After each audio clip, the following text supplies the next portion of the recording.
మనం ఏ రేట్లో అప్పు తీసుకున్నాం దాన్ని మనం ఒక ఇన్వెస్ట్మెంట్ చేస్తే అది ఏ రేట్లో గ్రో అవుతుంది. హోమ్ లోన్ టాప్అప్ తీసుకుంటారు, ఈ మనీ తీసుకెళ్లి వెంచర్లో ప్లాట్స్ కొంటారు.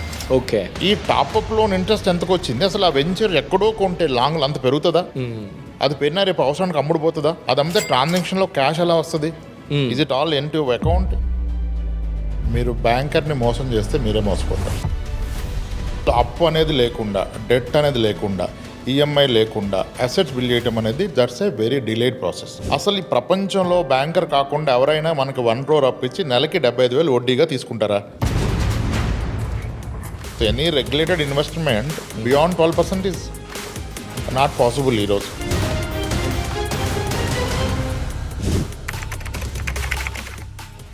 బాడీలో కొలెస్ట్రాల్ ఉండొచ్చా, ఉండకూడదా? There are 2 cholesterols, good cholesterol and bad cholesterol. Correct. Good cholesterol is needed for body, bad is not required for body. Same వేలో మనకి అప్పుల్లో కూడా మంచి అప్పులు, చెడ్డ అప్పులు అని 2 ఉన్నాయి. ఓకే, ఈ 2 కనుక మనం డిస్టింగ్విష్ చేసుకుంటే, దేనికి అది తెలుసుకుంటే, ఇప్పుడు మీరు అసలు అప్పు అనేది లేకుండా, డెట్ అనేది లేకుండా, ఈఎంఐ లేకుండా అసెట్స్ బిల్డ్ చేయడం అనేది that's a very delayed process. Okay, అప్పుల్లో మంచి అప్పులేవి, చెడ్డ అప్పులేవి. Very simple language.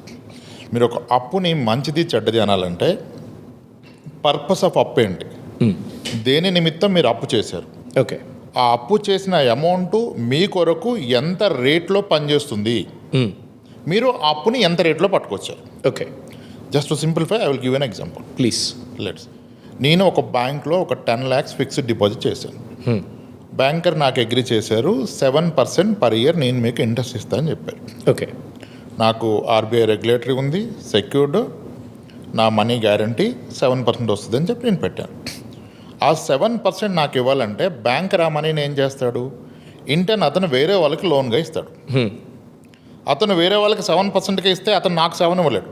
ఓకే, అతని ఆపరేషనల్ కాస్ట్ ఒక 2% ఉంటుంది, అప్పుడు 5 ఇవ్వగలడు. అతను దాన్ని వేరే వాళ్ళకి అన్సెక్యూర్డ్ లోన్లో మేబీ 14%, 16% ఇస్తాడు. ఓకే, యాక్చువల్ మనీ నాది. ఆ 10 lakhs బ్యాంకర్కి ఇస్తే బ్యాంకర్ వేరే వాళ్ళకి 16%కి ఇచ్చారు, ఓకే, లేదా 14% ఇచ్చారు. బట్ అవుట్ ఆఫ్ 14 or 16 నాకు అతను 7 ఇస్తున్నాడు. Okay, remaining 7% or 8% is called net interest margin.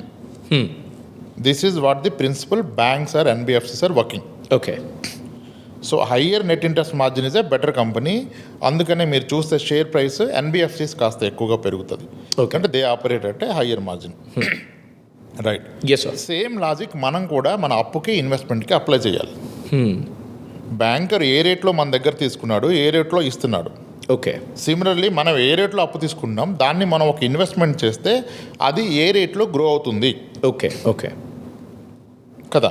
Okay, ఇప్పుడు టిపికల్గా the best of the loan ఏంటి అంటే హోమ్ లోన్. ఎందుకు హోమ్ లోన్ బెస్ట్?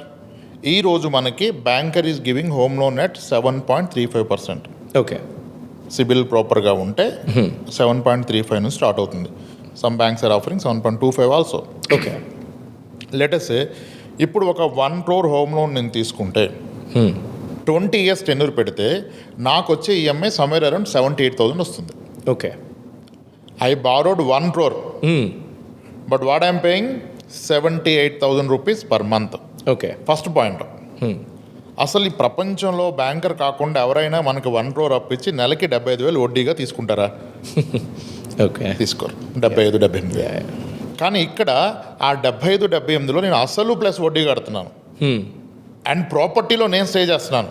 ఓకే, ఇప్పుడు ఆ ప్రాపర్టీ నాకు 3 to 4% రెంట్ ఇస్తుంది. Okay, and considering my property price will be doubled in 10 years అనుకుందాం. 10 yearsలో డబుల్ అవుద్ది అనుకుంటే రూల్ ఆఫ్ 72 ప్రకారం 10 yearsలో డబుల్ అంటే it is growing at 7%. Okay, I'm also getting a rental of 4%. 7 + 4 is 12. నేను బారో చేసింది ఎంతకి? 7.35. Okay, then there is a margin of 4%. ఇంకా ఎక్కువ వస్తే 5-6%. Okay, then that's a good అప్పు. ఓకే, ఓకే, ఇలా నేను ఏ ప్రైస్లో బారో చేస్తున్నాను, దాన్ని ఏ పర్పస్కి వాడుతున్నాను.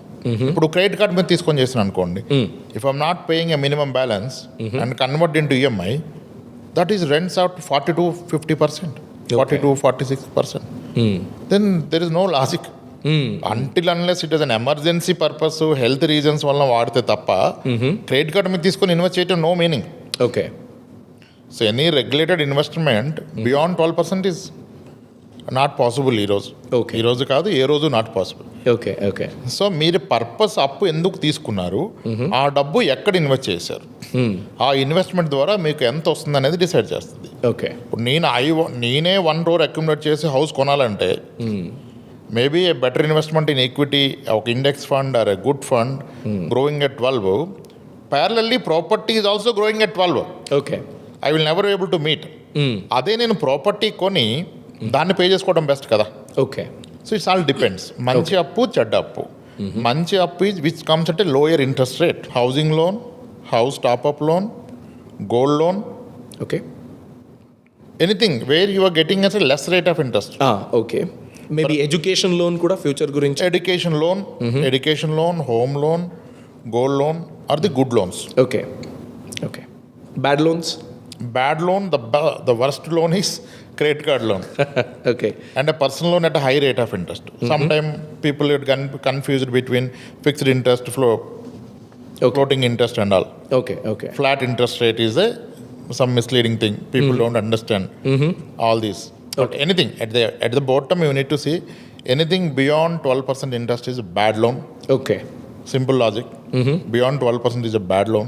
To get at 9%, 8% is good loan. 7 is excellent loan. Okay. Okay. Anything. Only in terms of interest we need to decide. Good. One line I can say, sir. Yeah. మీరు బ్యాంకర్ని మోసం చేస్తే మీరే మోసపోతారు. Banker is always having a fair eligibility criteria. They say your overall EMI cannot exceed 50% of your take home salary. Okay. If it is an unsecured loan. For a secured loan like home loan, overall EMI can be 50% of the gross income in most of the banks rule. Okay. If you go by that, then there is no problem. But people are trying to deviate it. Many wrong practices చేస్తారు. We should, అంటే అది మనం చెప్పడం కూడా correct కాదు. మళ్ళీ people will start applying this. Okay. Okay. కదా, లేని ఎలిజిబిలిటీ క్రియేట్ చేసుకుంటారు. Even some time bankers will also out of the way support, NBFCs will support them. Fake, forgery, pay slips, what not, and taking a home లోన్కి ప్యారలల్గా personal loan to make the down payment, అన్ని all things. అక్కడ తప్పు వస్తుంది. ఇప్పుడు ఏం చేస్తారు, home loan down payment లేదు, డౌన్ పేమెంట్ ఉన్న ఇతను full eligibility 50 lakhs, down payment 15 lakhs, he has no money, then is not suppose to buy. ఇతను ఏం చేస్తారు, డౌన్ పేమెంట్ 15 lakhsకి ఒక చిట్ వేస్తారు, లేదా ఒక 3 sits చేస్తారు, 3 sits లిఫ్ట్ చేస్తారు. అక్కడ is having a commitment of 30,000-40,000. ఇతని salary 1 lakh. Now is also getting in to 40,000 EMI by taking 50 lakhs loan. Because ఆ చిట్స్ ఎక్కడ క్యాప్చర్ అవ్వలేదు కాబట్టి ఇతను ఎలిజిబిలిటీ హిట్ అవ్వదు. ఇప్పుడు ఏం చేస్తాడు, 40,000 EMI పే చేస్తాడు, చిట్స్కి ఒక 35,000 pay, 75. His take home is 1 lakh. Then you will get in to the trap slowly.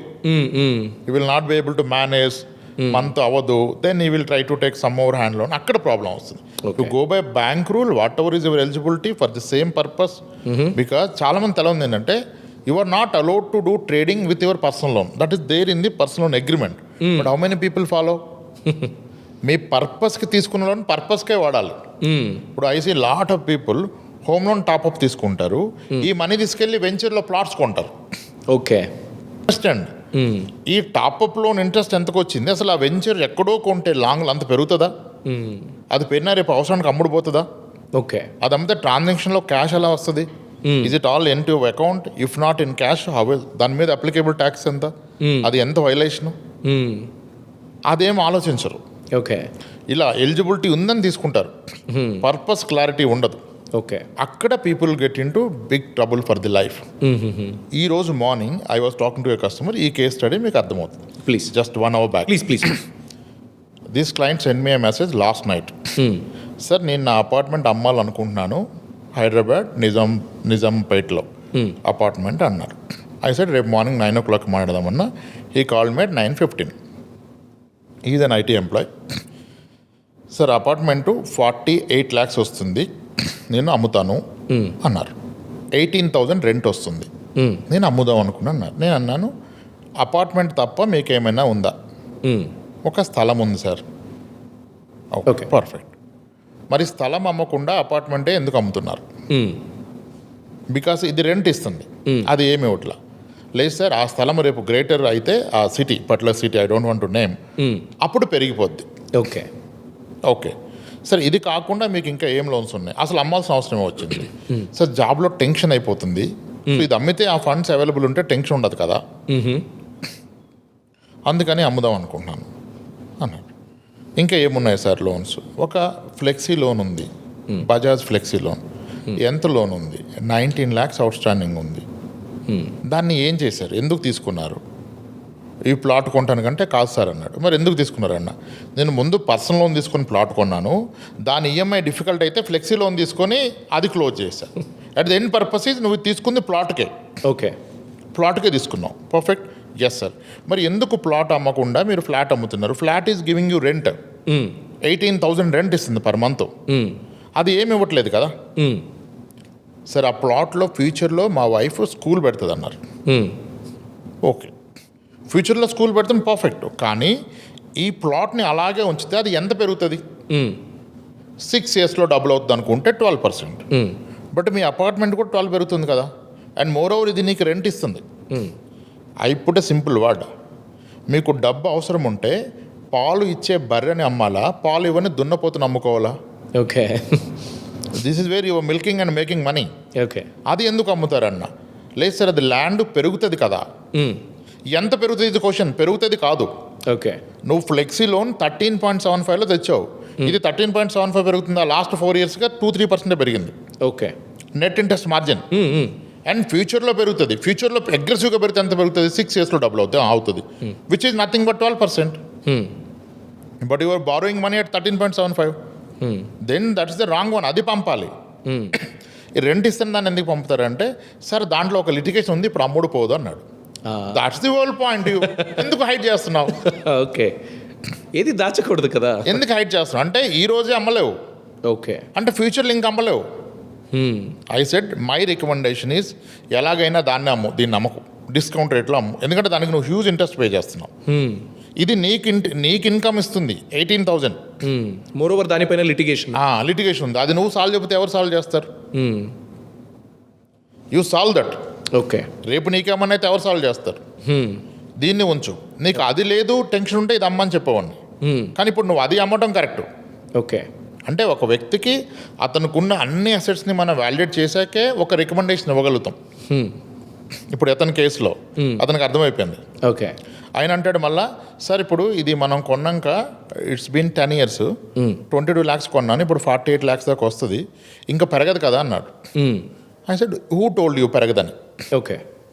అంటే ఇంకేం పెరుగుతుంది సార్ అన్నాడు. నువ్వు అలా కంక్లూడ్ చేయకు. సేమ్ నిజాంపేట ఏరియాలో ఇది 10 years కదా, 20 years ఓల్డ్ అపార్ట్మెంట్ చూడు, అది ఎంత కొన్నారు, 20 years తర్వాత పెరిగిందా లేదా? ఓకే. అతని దగ్గరలో ఇంకోటి ఉంది, అది చూపించాను, 20 years ఓల్డ్. అప్పుడు వాళ్ళు కొనింది 6 lakhs, 6.5, 7 lakhs. ఇప్పుడు ఎంత ఉందా? 60 lakhs ఉంది. అంటే 10 yearsకి డబుల్ అయితే మళ్ళీ డబుల్ కూడా అవుతుంది. నువ్వు కంక్లూడ్ చేస్తున్నావు పెరగదని. వ్యాలిడేట్ ఇట్ కదా. 90% ఆఫ్ కేసులో పెరుగుతాయి. ఓకే కదా. అందరికీ ల్యాండ్ మీద ప్రేమ పెరిగి అన్ని పిచ్చి అప్పులు చేసి ల్యాండ్స్లో పెడతారనేది నా పర్సనల్ అబ్జర్వేషన్. ఓకే. ఇంతమంది క్లయింట్స్కి ప్లానింగ్ చేశాక. ఇంకోటి ఏంటంటే, ఈ ల్యాండ్స్ ఎటువంటివి అంటే అంత ఈజీ కాదు అమ్మటం. ఒక అపార్ట్మెంట్లో ఫ్లాట్ అమ్మటం easy. Okay. Because your living in a community, maybe small 20 flats or 100 flats.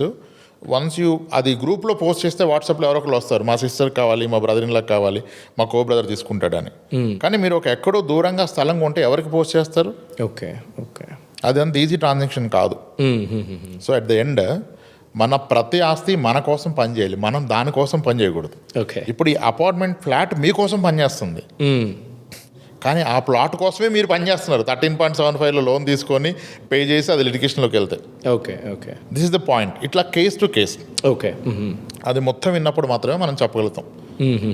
ఇప్పుడు అదే అతనికి ప్లాట్ లేకపోతే ఐ వుడ్ హావ్ టోల్డ్ అమేసేయండి ఫ్లాట్, ఎందుకంటే మీకు నిద్రపోతుంది కదా, జాబ్ పోద్దని, ఓకే, ఈఎంఐలు ఉన్నాయి, నిద్రపోతుంది కదా.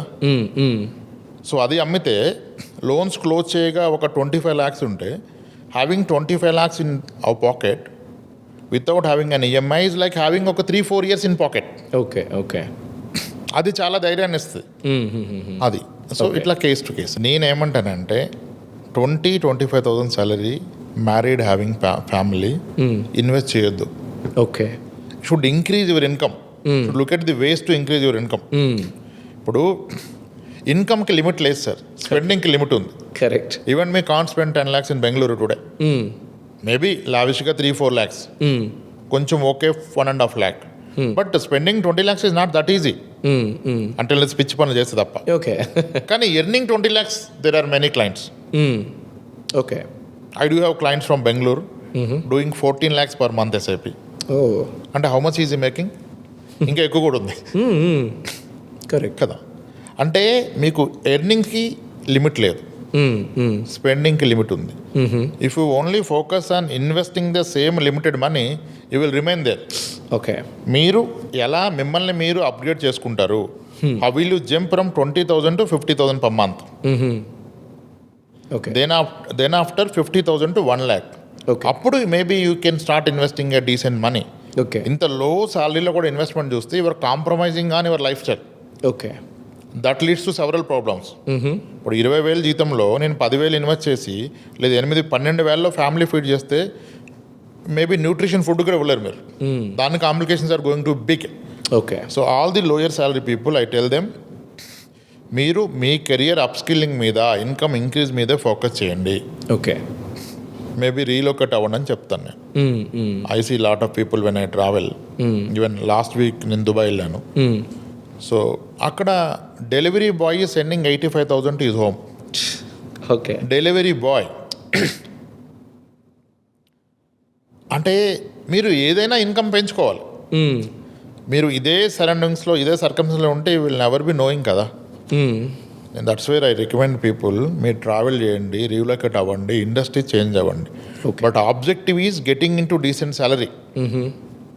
అది రాకుండా విపరీతమైన నాలెడ్జ్ ఉన్నా ఏం చేస్తారు? ఇన్వెస్ట్మెంట్ నాలెడ్జ్ పెట్టుకొని best of the mutual fund multi bagger stock పట్టుకున్న 3,000 పెడితే ఏమైనా చేస్తారా?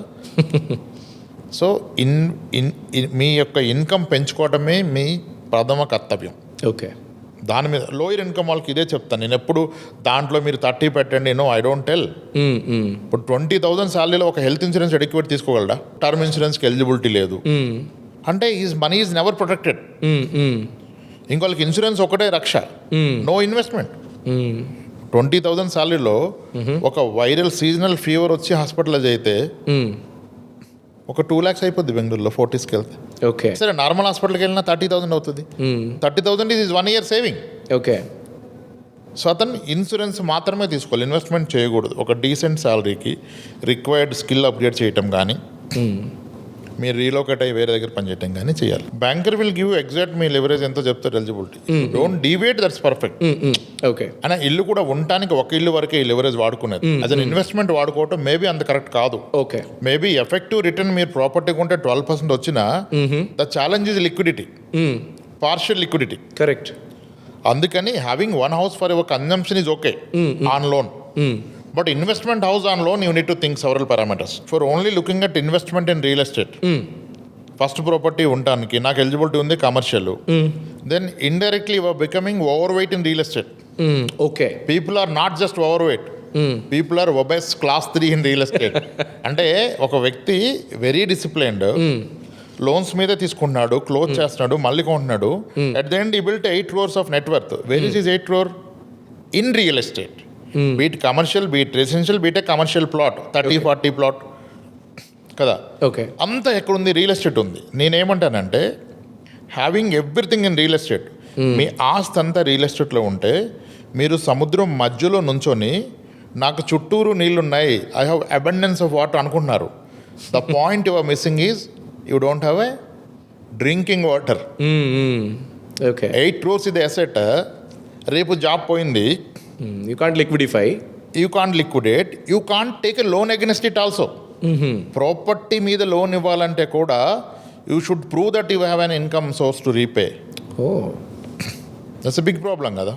అది రియల్ ఎస్టేట్ ఎంత ఉండాలి? మీ ఓవరాల్ అసెట్లో certain portion, maybe at max 50%. First property that rule is not applicable. Okay. But in ever property the second ప్రాపర్టీకి వెళ్ళే ముందు అదర్ దెన్ రియల్ ఎస్టేట్ కూడా అసెట్స్ బిల్డ్ చేయండి. ఓకే. ఇంకా ఇదే పనిలో పడిపోయారు. మళ్ళీ ఎంత ఎలిజిబిలిటీ, మళ్ళీ కొంట తప్పు. Maybe sudden portion in gold, sudden portion in equity through mutual funds. Bad loans ఉన్నప్పుడు ఆస్తులు ఉంచుకునే హక్కు మీకు లేదు.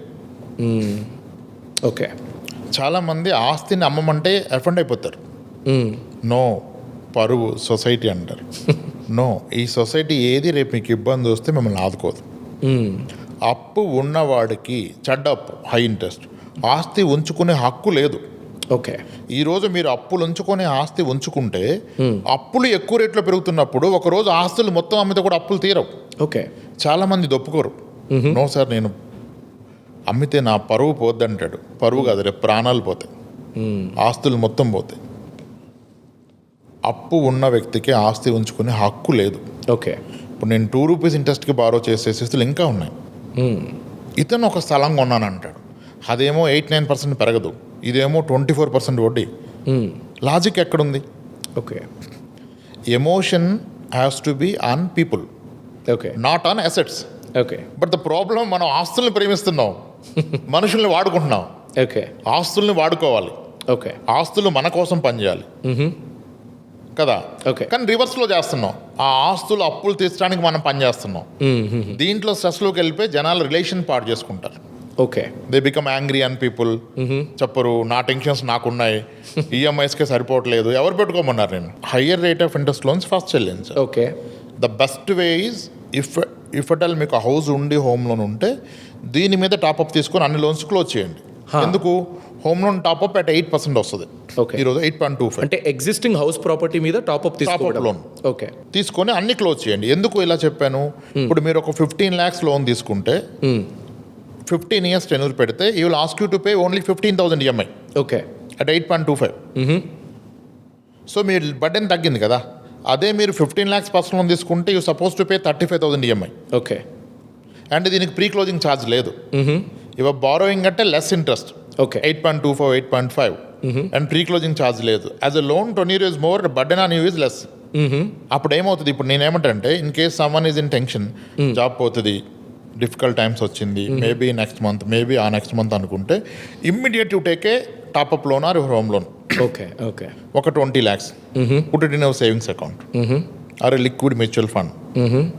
సో రేపు జాబ్ పోయింది అనుకోండి, ఓకే, మీకు ఆల్రెడీ హోమ్ లోన్ ఈఎంఐ 40,000 నడుస్తుంది, టాప్అప్ లోన్ 20, 60,000 ఈఎంఐ. ఎర్లియర్ మీ శాలరీ 1,40,000, మీ ఖర్చులు 50,000. స్టిల్ ఇప్పుడు 60,000 ఈఎంఐ ప్లస్ మీ ఖర్చులు 50 పెట్టుకున్నా 1,10,000 నెలకు ఖర్చు అవుద్ది. మీరు ఇప్పుడు 20 లక్షలు ఉంటే you have got 2 years in your pocket technically. Okay. Okay. అది ధైర్యం కదా. ఎందుకంటే పే స్లిప్ పోయాక లోన్ రాదు. ఓకే. అందుకని దట్స్ వేర్ నేను ఎంకరేజ్ చేస్తాను హౌస్ని అన్ని విధాలా వాడుకోవచ్చు. జాబ్లో టెన్షన్ ఉంటే లాస్ట్ పే స్లిప్ లోపే మీరు టాప్అప్ తీసుకోవచ్చు. ఓకే. రేపు కిడ్స్కి హైయర్ ఎడ్యుకేషన్కి ఇది కొలటరల్గా పెట్టి ఎడ్యుకేషన్ లోన్ తీసుకోవచ్చు.